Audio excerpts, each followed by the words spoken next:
Ժամանակը ստացել եք եւ ինչ որ։ Ստացել։ Չգիտեմ։ Ձեզ չեն ուղարկել։ Ոչ։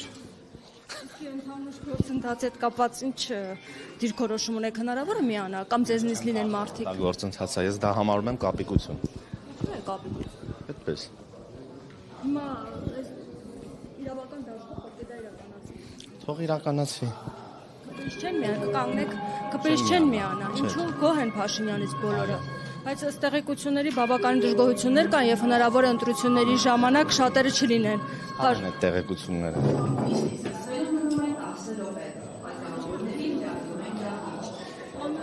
Դուք ասում եք ըստ տեղեկությունների, ես էլ ձեզ համախմբում հնարավոր է տեղի ունենա այս գործընթացով եւ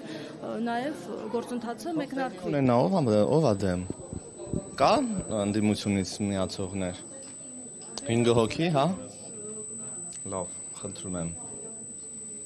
Ով է նախաձեռնել այդ ամենը։ Պատիվանում խմբակցությունը։ Եվ 4 տարի անց Շուտ պետք է ապրես։ Երբ էլ սկսեն նույն արդյունքն են ունենալու, ընդամենը պարապ են մնացել, զբաղվում են։ Բայց այդ ինքնավստահությունը որտեղից, պարոն Բաբայան, ժողովուրդը այդքան գոհ է ձեր կառավարումից։ Վստահության հետ կապ չունի, դա ընդամենը իրենց որակավորումն է, ոչ թե մեր։ Չէ, նկատի ունեմ, որ իշխանությանը ոչինչ չի սպառնում եւ ձեր դիրքերը անսասան։ Չի սպառնում, քվեարկությամբ 26 թվականին կարձանագրվի,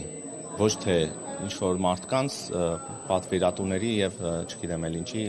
նախաձեռնության արդյունքում։ Կալեն Սիմոնյանի նման կարծում, որ 50 գումարած ձայներ ունենալու եք եւ վերընտրվելու։ Ես չեմ կարող նման հայտարարություններ անել։ Ես միայն կարծում եմ, որ օրինակ պատիվ ունեմ խմբակցությունը եւ կամ ՀՀԿ կուսակցությունը չի հաղթահարելու համապատասխան շեմը։ Օրինակ։ Դա շատ ավելի մեծ վստահություն ունեմ, որ չեն հաղթահարելու իրենց 4 կամ 6% շեմը, քան մեր հետ կապված ինչ որ հայտարարություններ։ Կարծում կասկածներ ունեք։ Ես կասկածներ չունեմ, պարզապես այդ մասին խոսելը ավելորդ է։ Առանց կոալիցիաների արդյոք իշխանությունը կարող է 2026 թվականին վերընտրվել, որովհետև ինչից են գոհ ժողովուրդը, ինչ է կարել, ինչ արդյունք ունի։ Գոհի հարցը չի, դուք ասում եք կարող է, ես ասում եմ կարող է։ Բայց գոհ է ժողովուրդը ձեր կառավարումից։ Ժողովուրդը շատ բազմաշերտ է, մարդիկ կան գոհ են, մարդիկ կան դժգոհ են, մարդիկ կան հիմնավորված են գոհ, մարդիկ կան հիմնավորված են դժգոհ, շատ տարբեր է եւ այդ ամեն ինչը ժամանակի ընթացքում դեռ երևա։ Իսկ իշխանություն կորցնելու այսպես